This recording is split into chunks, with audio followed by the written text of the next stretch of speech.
electronic rugs, plugs, and coffee mugs, and it's all single use. This is Dev Dimmadome, and as you can probably already tell, this guy sucks. Dale is a member of the famed Dimmadome family. If you're a fan of the original Fairly Oddparents series or grew up watching it, you probably remember Dale's father, Doug Dimmadome, owner of the... Wait, what was that again? Doug Dimmadome, owner of the Dimsdale Dimmadome. Doug Dimmadome, owner of the Dimsdale Dimmadome. Doug Dimmadome, owner of the Dimsdale Dimmadome. In the updated continuation series Fairly Oddparents: A New Wish, Dale Dimmadome and his son are one of the focal points of the series, and it's here that we learn Dale is a terrible father plus just an all-around terrible person.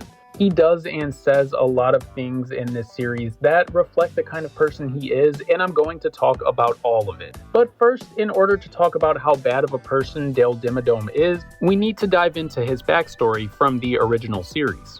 Dale Dimmadome first appears in the 2002 Fairly Oddparents episode Nectar of the Odds. In this, we're introduced to Dale as an underground sweatshop worker for Vicky's lemonade stand. He worked there for 7 years, unable to escape. When he's finally able to escape, he begs Timmy Turner for a sip of his magical lemonade that grants wishes. I wish my father was here. Then, in a plot twist reveal, we find out Dale's father is the extremely wealthy Doug Dimmadome, owner of the Dimsdale Dimmadome. It's unclear as to how Dale ended up in Vicky's sweatshop to begin with, but his father is very grateful to be reunited with him.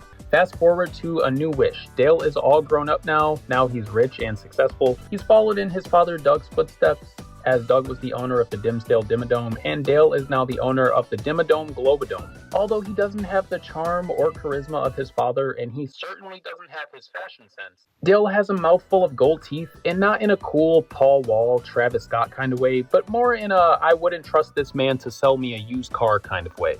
He's a slimy businessman. He'll do anything to make a quick buck off the consumer.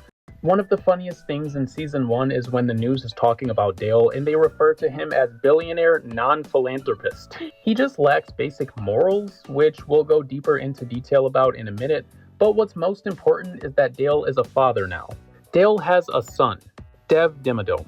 Apparently Dev is short for development. Bro, someone call child services. We're off to a rockin' start.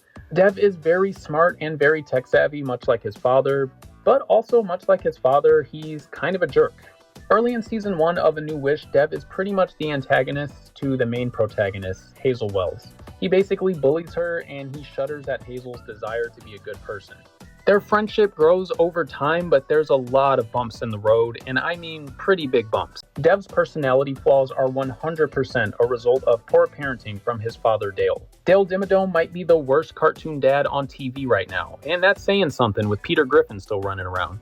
All Dale cares about is money. His career and his work are his main focus, with his child coming in a very distant third place. Maybe. The show's animation director Trevor Young revealed on Twitter that Dale rarely looks Dev into the eyes unless he's talking about money. Dale also goes out of his way to make sure Dev knows Dimmaglobal is his business and not a family business. Is our company even Earth conscious? My company? Sure, Devin. We? We. Not only does Dale not show up to his son's birthday party, Dale doesn't even plan the event. He uses an AI to plan the party. The AI hires Vicky as a party performer.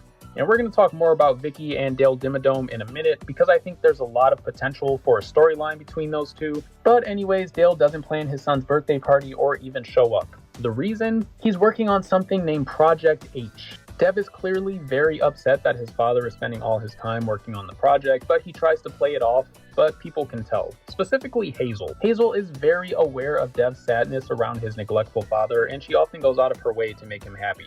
This is a big catalyst for their friendship growing throughout the season.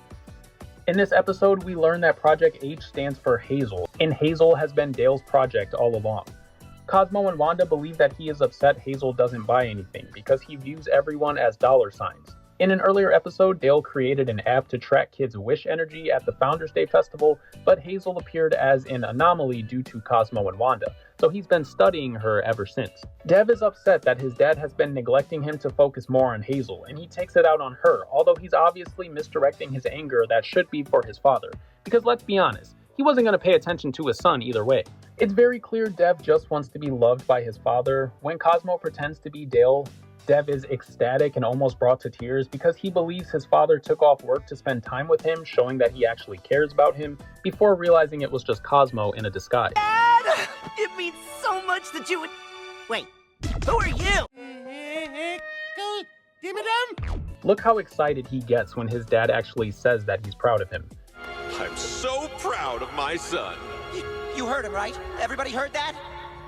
Dev is so miserable at one point that he gets his own fairy godparent, Perry, formerly known as Poof, Cosmo and Wanda's baby from the original series, who's all grown up now and changed his name to Perry. Perry has a really tough time with godparenting Dev, as unlike Hazel, who just wants to make the world a better place, Dev is a hurt, sad, insecure boy who will stop at nothing to make his dad proud. This includes his desire to cheat in a competition, which Perry can't do as it's against the rules. The rules. And eventually leads to Dev losing Perry as his fairy godparent. Dev would go on to link up with Perry's anti-fairy, IREP, and use his magic to take over Fairy World. He even reveals the existence of fairies to the people of Dimmadelphia, which in Fairly OddParents lore is like a felony. Dev eventually realizes Perry cares about him more than his own father and saves his life, but he still does lose his fairy and his memory of magic and fairies as punishment. The citizens of Dimmadelphia forget all about their newfound knowledge of fairies, and Fairy World goes back to normal, with all the fairies getting their power back. Dev's poor choices and bad treatment of the world around him come from being raised by a selfish, narcissistic, money-grubbing Dale Dimmadome. The lack of care, love, and attention from his father does a number on Dev, but he redeems himself often throughout the first season, especially at the end. It's clear he's developing into a better person, and the love and kindness he receives from Hazel is a big part of his evolution, as it's the first time he feels that close to another human. As for Dale, he doesn't end up redeeming himself in Season 1, although I guess there's hope for him down the line. Dale is obviously traumatized from his 7 years separated from his family and the world, working in Vicky's lemonade sweatshop. I won't say I feel bad for him because it's like, bro, you've had more than enough time to seek therapy, but there's at least a reason behind him being so Dimmadreadful. I saw that word in a video title on YouTube. Loved it. Dale has serious PTSD about his days of being held captive in Vicky's sweatshop. When Vicky is performing at Dev's birthday party and she finds out that the mansion belongs to her former sweatshop worker Dale Dimmadome, she goes feral and feels entitled to all of his success because she feels responsible for his success. I really hope we see Vicky and Dale interact down the line. You just know Dale is having nightmares about this woman every single night. They could have a feud down the line, or there could be a plot twist and they end up on the same page, since they are both, sad excuses for human beings. I also look forward to seeing if Doug Dimmadome appears at any point and how he plays into all this. I'd love more backstory on what kind of father Doug was to Dale after reuniting with him, but all of this remains a mystery to be seen in the future. Anyways, that's what's going on with Dale and Dev Dimmadome in A New Wish. In my opinion, they've been one of the best parts of the series, and their layered backstories add so much to the plot and offer so much room for the audience to get to know Hazel as a character. What do you guys think the future holds for the Dimmadomes? Sound off in the comments, and be sure to subscribe to the Fictional Mosh Pit. There's a lot more videos on the way about the Fairly OddParents and many more cartoons. Thanks for watching, guys.